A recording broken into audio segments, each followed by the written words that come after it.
Vamos seguir então? Vamos tentar nos concentrar um pouquinho mais sobre oração. A quem devemos orar? Diz aí um tema, né? A quem devemos orar? Muitas pessoas, nós evangélicos, desenvolvemos uma regrinha, né? Porque Jesus falou assim: tudo quanto pedires ao Pai em meu nome. Mas nós já vimos que nome significa princípios. A oração dominical revela princípios. Então, Jesus não terminou a oração dominical dizendo assim: e seja feita a tua vontade, assim na terra como no céu, em nome de Jesus. Jesus não encerrou a oração assim, encerrou? Não, ele disse: seja feita a tua vontade, assim na terra como no céu, amém. Que quer dizer, assim seja, ou certamente será. Então, hoje, porque há uma expressão na Bíblia: tudo quanto pedirdes ao Pai em meu nome, eu farei, para que o Pai seja glorificado no Filho. Por causa dessa questão que Jesus colocou, em meu nome, e por questão do fator nome ser mal entendido, as pessoas acharem que estava se resumindo simplesmente a uma combinação de letras. Hoje a igreja está acostumada, não há nenhum problema nisto, nós só queremos ir além, amém? Mas não há nenhum problema nisso. A igreja está acostumada a orar e terminar dizendo em nome de Jesus. Maravilhoso, amém, continue sem problema. Só que se você tiver um conhecimento e uma fé, você poderá viver além disso, né? Lá Jesus diz assim: em meu nome expulsarão os demônios, falarão novas línguas, pegarão nas serpentes e tal. Então, quer dizer, em meu nome, porque aparecem essas expressões, as pessoas começaram a achar que teria que pronunciar o nome Jesus. Não, meu irmão. Se o diabo aparecer na minha frente, eu digo assim: diabo, eu te repreendo. E ele vai sair ou não vai? Eu duvido que ele fique. Os princípios estão aqui, ó. Eu tenho consciência de que os princípios estão aqui. Estão na minha vida. Agora, tem muita gente por aí dizendo em nome de Jesus, em nome de Jesus, em nome de Jesus, e não está vendo nada. Eu conheci muita gente, com esse problema, manifestar demônio dentro de igreja e juntar pastor, diácono, presbítero. Demônio, sai em nome de Jesus. Demônio, você não pode resistir ao nome de Jesus. E demônio, você tem que sair. E a madrugada foi galopando. Até que chega um ponto que o demônio diz assim: olha, agora, sabe uma coisa? Eu vou embora. E vou embora não é porque vocês estão me mandando, não. Vou embora porque eu quero ir. E a pessoa, estancar e ficar ali normal. Ué, cadê? O nome de Jesus não tem poder? O nome de Jesus não tem autoridade? Nome significa princípios. Se você não tem os princípios de Cristo na sua vida, Ele não é contigo. Mas se você tem os princípios de Cristo na sua vida, Ele é contigo. Então, a quem devemos orar? Orar primeiro, a quem? Você acha que você pode orar a quem? Ao Pai? Ao Filho? Ou ao Espírito Santo? A quem você deve orar? Jesus disse: eu e o Pai somos um. Não um em numeral, mas um em princípios. Um em princípios, não é isso? Porque ele falou: eu e o Pai somos um. Crê, eu estou no Pai e o Pai está em mim. Isso é comunhão profunda. Mais adiante, no próprio capítulo 17 de João, se não me falha a memória, ele diz: o Pai está em mim, eu estou no Pai. Eu e o Pai somos um. Aí ele diz assim, vai seguindo o capítulo, ele diz: e naquele dia vós sabereis que eu estou em vós e vós em mim. Então, quer dizer, a mesma qualificação que Jesus coloca dele com o Pai, ser um em objetivos, ele também vira para os seus discípulos e diz: vós também, eu estou em vós, vós está em mim. Um dia vocês vão saber disso. Isso não é numeral, isso é princípio, porque Jesus está em nós, nós estamos nele, mas eu sou eu e Jesus é Jesus. Nós não somos um em numeral, somos um em princípios, objetivos. Paulo diz que nós temos a mente de Cristo. Então, o Pai e o Filho não são um em numeral, eles são um em princípios, em objetivos, em metas, vamos assim dizer. E o Espírito Santo está nessa história aí. Então, esses três aqui são um, porque os seus princípios são os mesmos.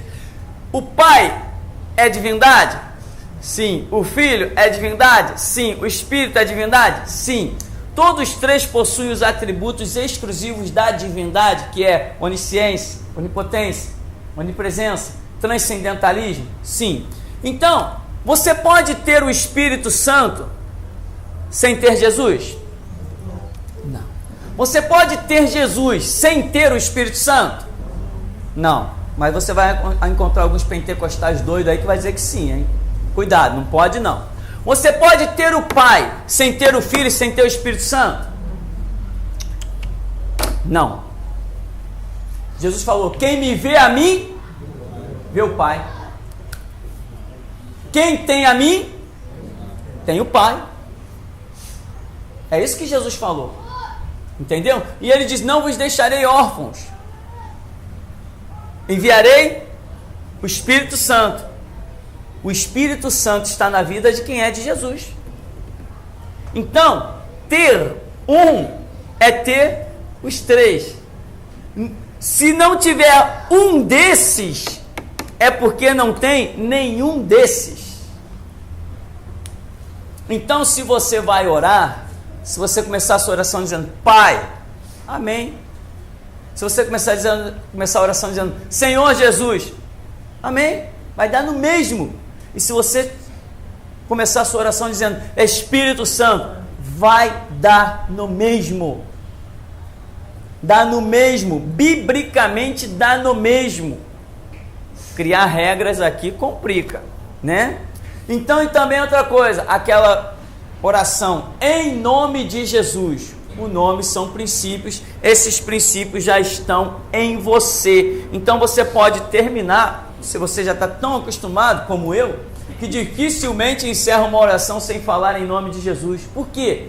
Foram anos falando isso. Foram anos, se eu não falar, acho que eu sinto até falta.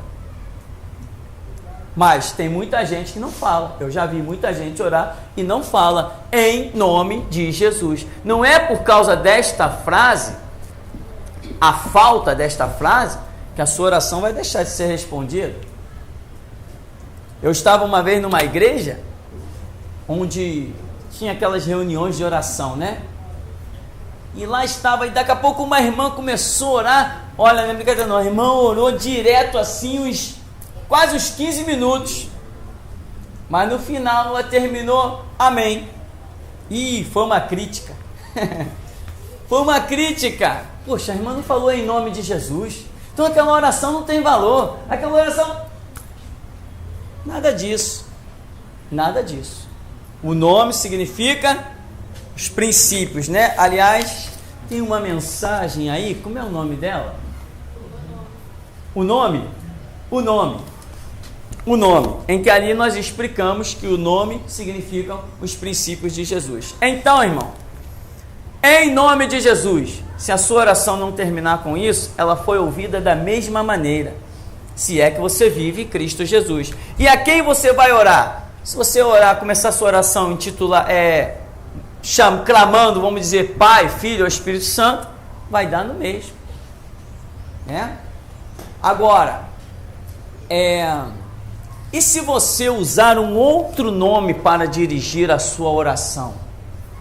Se você não quiser usar nem Pai, nem Filho, nem Espírito Santo, é aí que nós queremos entender que Deus não está limitado a nada, nem a própria Bíblia. Já falamos sobre isso. O nosso Deus é transcendental. Nós acharmos que ele ia ser esquadrinhado por um livro é ridículo. Põe ridículo nisso. Embora nós, ignorantemente, sempre que vimos alguma operação de Deus, nós dizemos assim, não, tem que procurar base bíblica.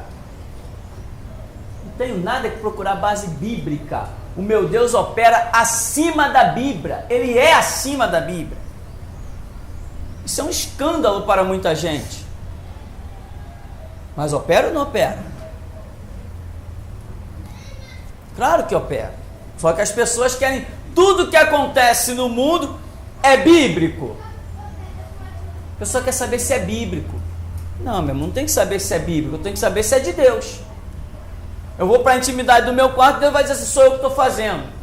Houve a operação dos dentes de ouro, né? Engraçado que as pessoas creem que Jesus cura de câncer, troca coração e troca sangue. Mas porque ele colocou dente de ouro na boca de várias pessoas, as pessoas, não, isso não é bíblico, é do diabo. Não, do diabo é aquilo que Deus disser que é do diabo. Não sou eu que determino que é do diabo. Se eu tenho dúvida, a oração existe aí para isso, amém? Agora, se eu disser que é do diabo, sem ser, eu vou acabar trazendo a maldição sobre a minha vida e não a bênção. Então, se você começar a sua oração dizendo simplesmente, Senhor, qual princípio está na sua vida para que você comece a sua oração dizendo Senhor? A que se elevam os teus pensamentos quando você diz a palavra Senhor? O que está dentro de você quando menciona essa palavra te coloca ligado às regiões celestes ou não?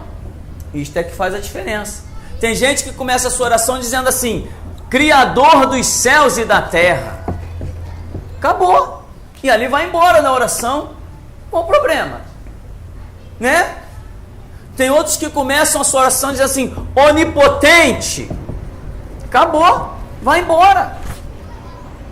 E tem gente que começa a sua oração dizendo assim, meu amigo. Amém? Meu amigo, estou precisando do Senhor. Meu amigo, eu queria tanto que o Senhor me ensinasse uma coisa. Meu amigo, eu queria tanto que o Senhor falasse comigo. Eu preciso tomar uma decisão, meu amigo. Amém?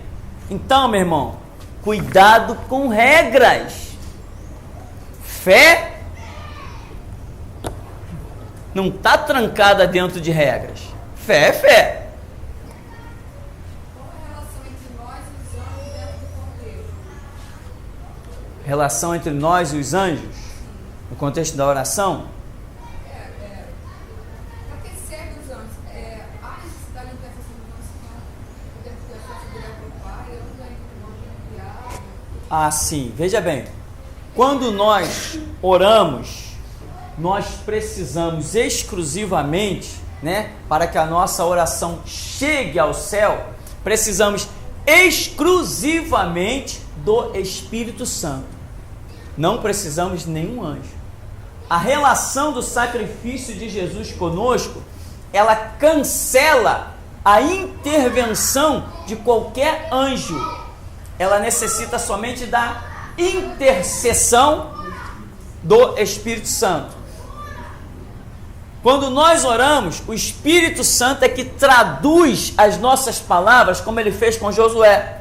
Josué orou errado, mas o Espírito Santo traduziu o certo. E operou o que tinha que ser operado. O dia grande lá que Josué precisava. Onde entram os anjos? Biblicamente nós vemos que Deus enviou muitos anjos como resposta de oração.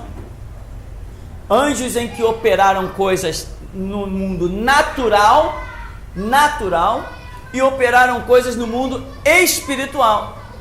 Também. Duas situações diferentes. Então, os anjos são ministradores a respeito dos que hão de herdar a vida eterna. Hebreus 1,14, não é isso? São anjos e são espíritos ministradores a respeito dos que hão de herdar a vida eterna. Eu preciso de um anjo para que a minha oração seja atendida?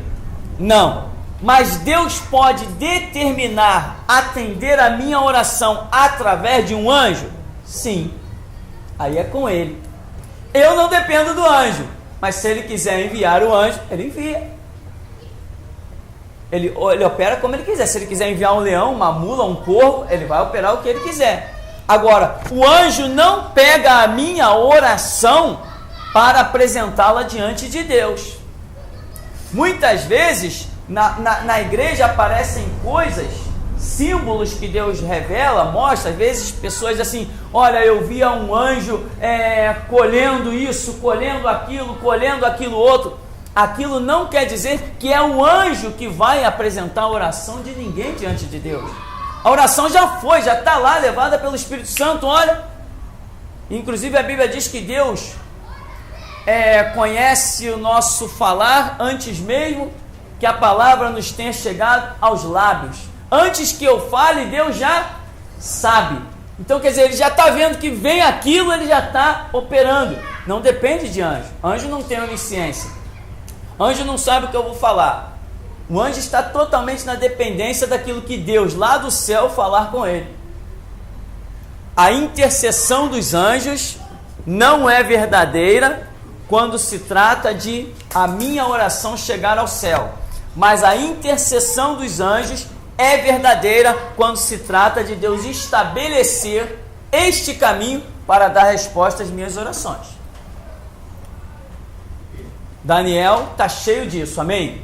O livro do profeta Daniel está cheio disso, de anjos vindo e falando com Daniel, ensinando Daniel, tantas outras pessoas, por exemplo, Paulo teve a visita de vários anjos, Pedro teve a visita de vários anjos,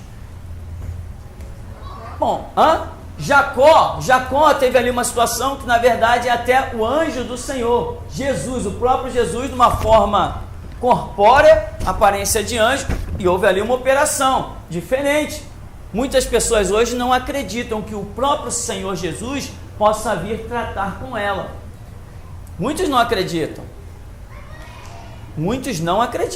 E nós temos vários relatos, vários testemunhos de que Jesus mesmo, o Senhor da glória, já esteve na terra tratando com muitos dos seus servos. E naquela situação de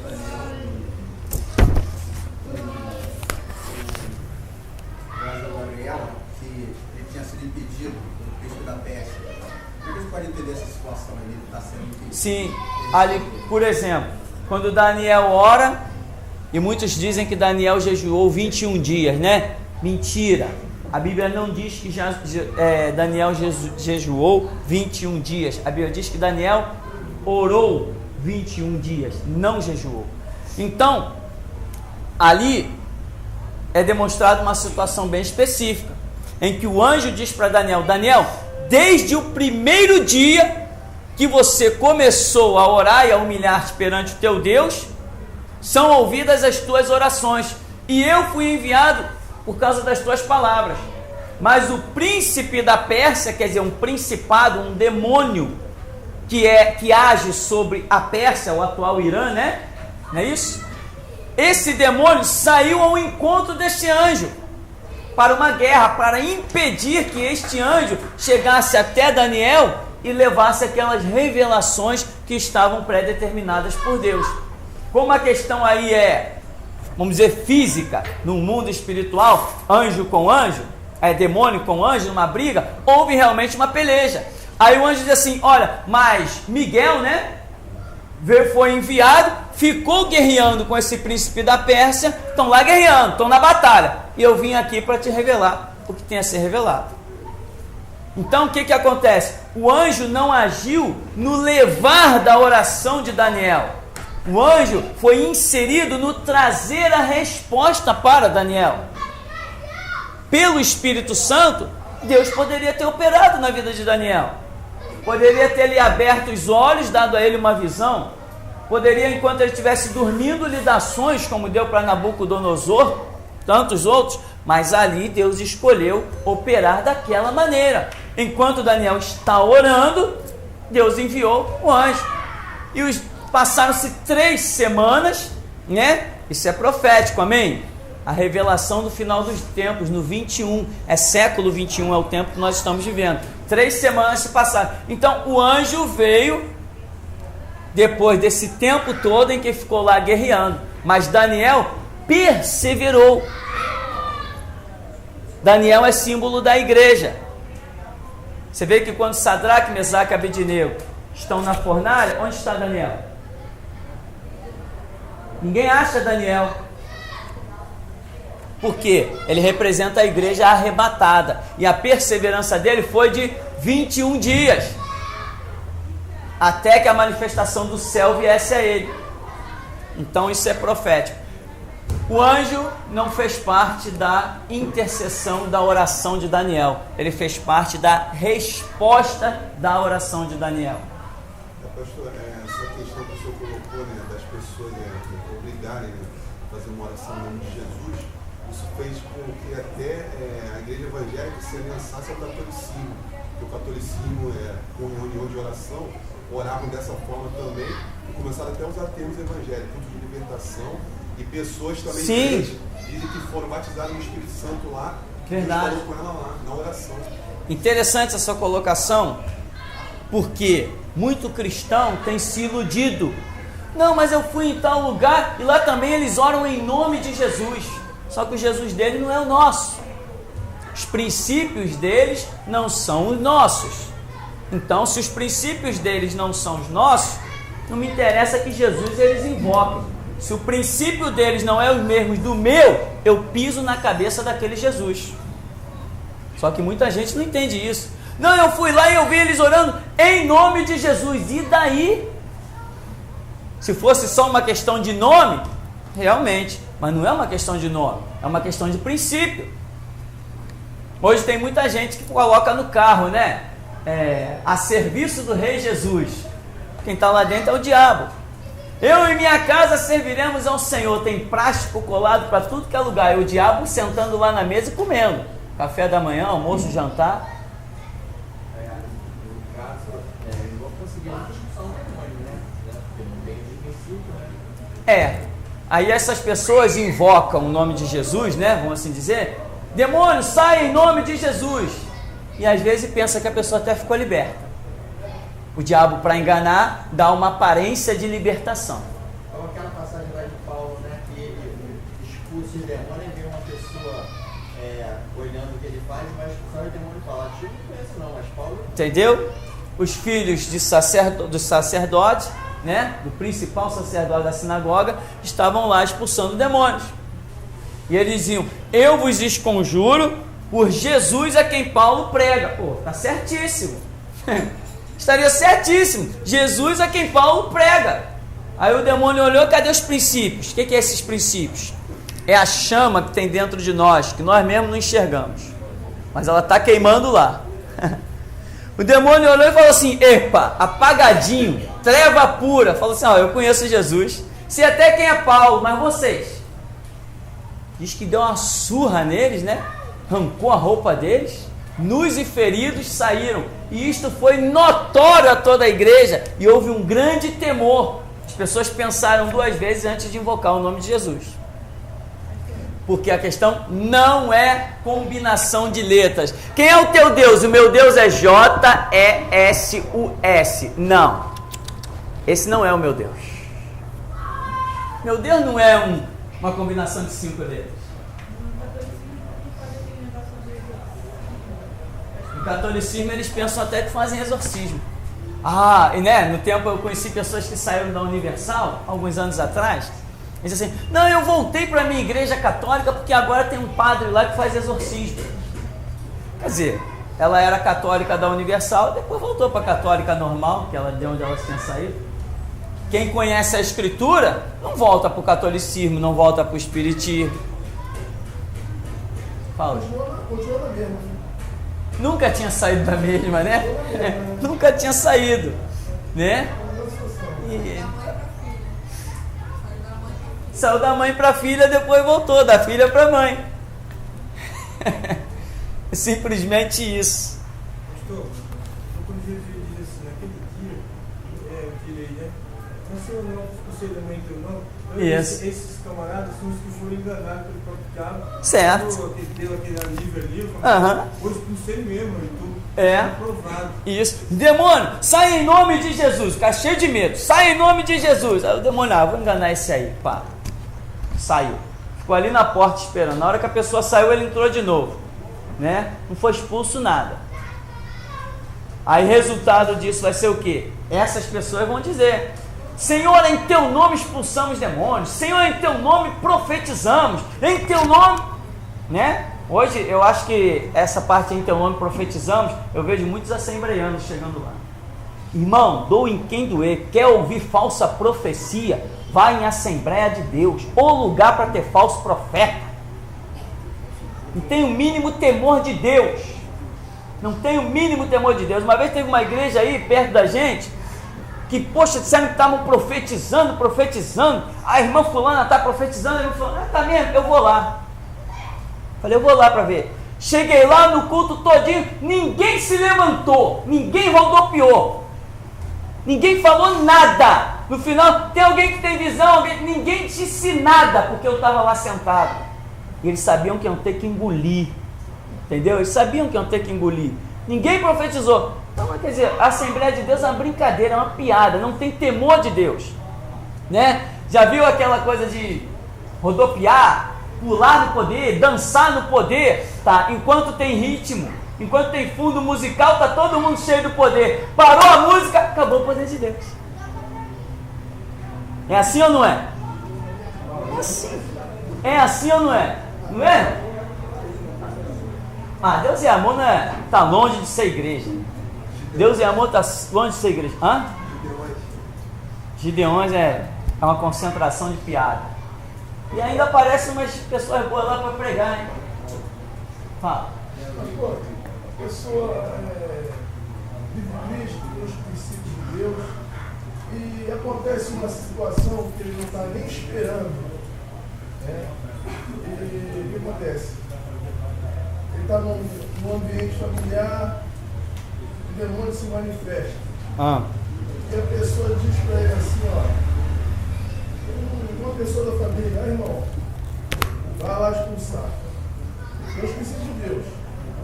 Mas ele não teve uma experiência ainda, ele vai lá, ele vai com dúvida. Se ele vai com dúvida, ele não tem os princípios de Deus. Não, ele pode ter um pouquinho, tá, mas não bastante para encarar um demônio, entendeu? Para orar por um enfermo. Ele não tem tanto princípio assim, entendeu? Eu não tenho dúvida nenhuma. Não tenho dúvida. Eu não tenho dúvida de que Jesus ressuscita os mortos.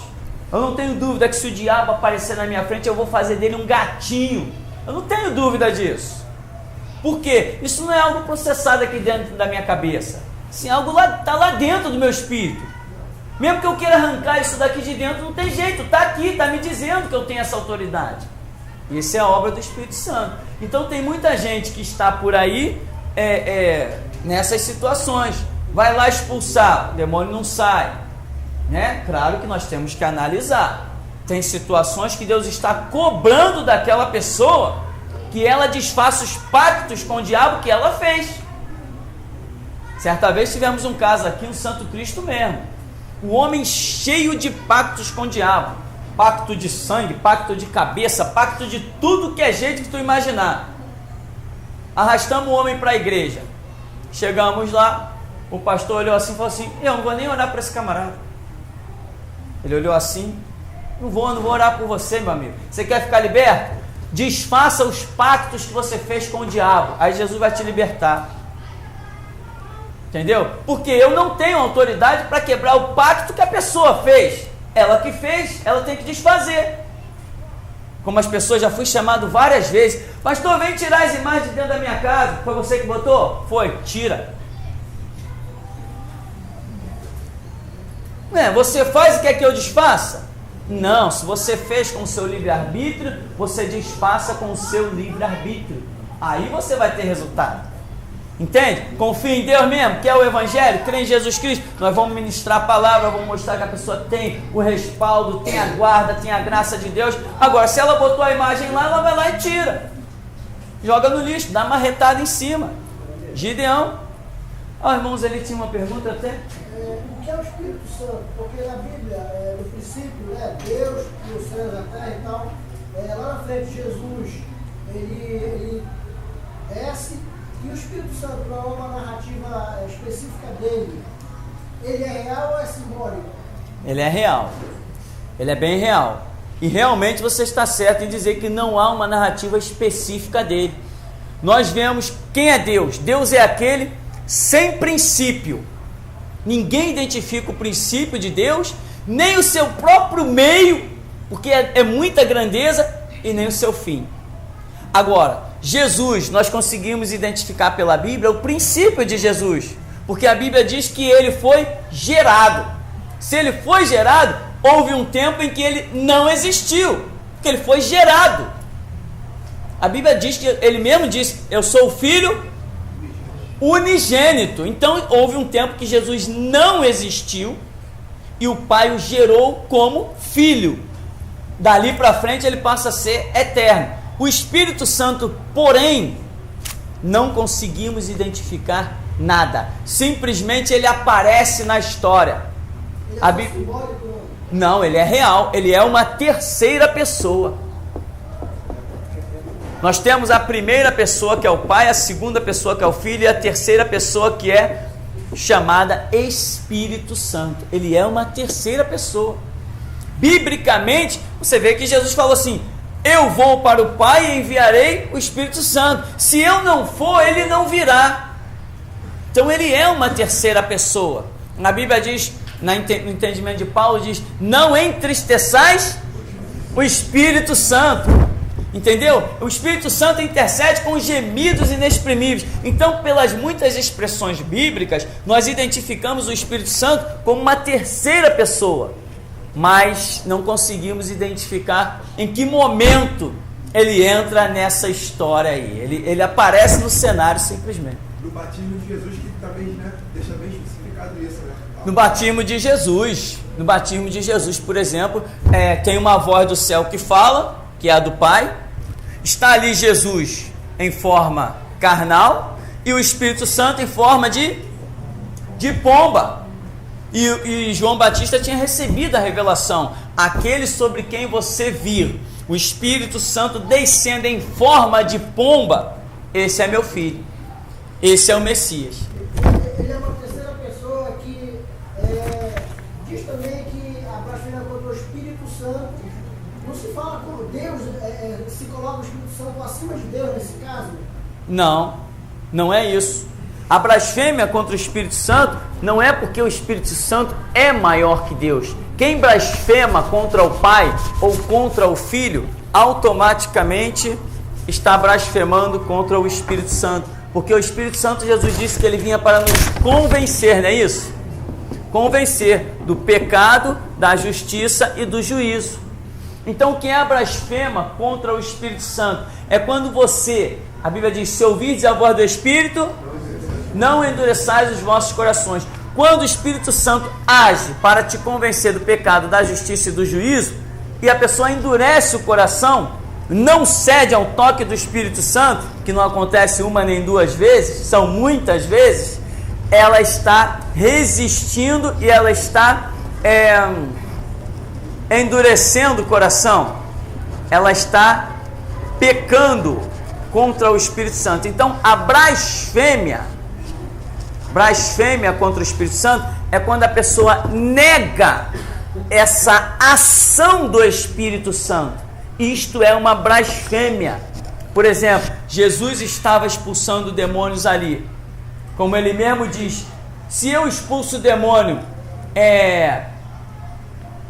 pelo Espírito, então é chegado a vós o reino de Deus. Jesus usou essa expressão, demonstrando que o poder que estava sobre a vida dele vinha do Espírito Santo. E as pessoas estão dizendo assim: ah não, ele expulsa demônio por Beelzebu, príncipe dos demônios.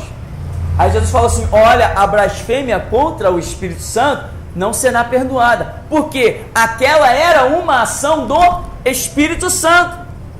mostrando a obra de libertação através de Cristo. E os homens estão chamando aquela ação do Espírito Santo de outras coisas, ou negando ela. Isso é uma blasfêmia. O que é a blasfêmia? É a pessoa não ceder à obra do Espírito Santo. Então, quando você diz assim, eu não quero Jesus como Salvador, você está negando a obra do Espírito Santo, que veio para te convencer do pecado, da justiça e do juízo, te conduzindo à cruz de Cristo. Isto é a blasfêmia. É uma mentira contra a obra do Espírito Santo. Pastor, no caso, quando a pessoa recebe uma direção do Espírito Santo e ela não se encaminha para essa direção, é considerado uma blasfêmia também com o Espírito Santo? Se uma pessoa recebe uma direção do Espírito Santo e ela não segue essa direção, isso não chega a ser uma blasfêmia. A blasfêmia mesmo, que não há perdão, que lança no inferno, é quando a pessoa nega a eficácia da revelação da cruz de Cristo. Esta é a blasfêmia.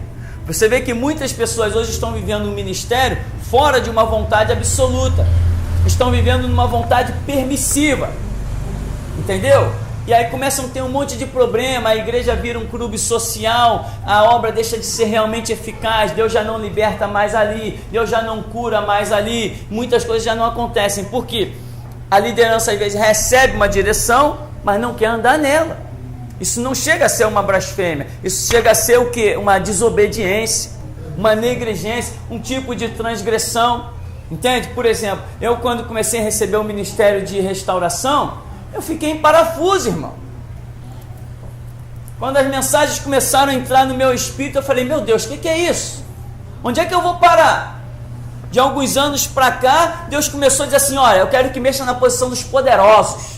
Eu quero que denuncie presidente, governo, prefeito. Eu quero que mexa no Estado Maior das Forças Armadas. Eu falei, meu Deus, eu fui para a parede. Fui para a parede, irmão. Ficava dentro de casa que nem um tonto, que nem um doido em êxtase. Eu falei, mas meu Deus, o que é isso? Como é que é isso? Senhor, eu comecei a me desesperar. Por quê? Porque o Espírito Santo traçou um caminho. Aí ele me mostrou, antes de você eu chamei um montão. Em outras palavras, se você não quiser eu acho outro. Chamei um montão que me disse não. Se você tem mais um não para mim, eu vou atrás de outro. Ele tem o tempo e a estação na mão. Ele não precisa de mim. Então foi muito carinho, foi muita misericórdia de Deus. Entendeu? Tratar comigo, ter paciência comigo. Não pensa que foi assim, restauração, toma um chicote aí vai. Não foi assim não, irmão. Não pensa que foi assim. Nada é assim. Então, o Espírito Santo dá a direção. Nós podemos seguir e continuar no centro da vontade de Deus, ou podemos escapar dela e fazer a obra na força do braço. Né? Por exemplo, hoje você vai ver pastores morrendo de acidente de trânsito, eu não morro. Você vai ver pastores morrendo de câncer, eu não morro. Você vai ver bala perdida matando pastores, a mim não mata. Você vai ver pastores intimidados por forças, N fatores da sociedade, a mim não intimida. Por quê? Por causa da minha decisão. Veio uma voz a mim e eu ia embora com luta, sem entender, procurando, mas aceitei, me enquadrei nela. Então o que sucede ao mundo, não sucede a mim. Agora outros por aí estão caindo, mole. Tanto que tem pastor que liga para cá e diz assim, olha, eu oro por você todo dia, porque dá para ver a força do teu ministério. Mas só, pastor, eu vou confessar uma coisa, eu não tenho a coragem que você tem. Por que ele não tem a coragem? Nem eu tinha. Mas eu fui para a oração, Senhor, é isso mesmo que o Senhor quer? Me dá a tua graça, fala comigo, me mostra. E Deus foi falando. Agora, se eu simplesmente digo assim, não, isso não, que isso? Que evangelho é esse?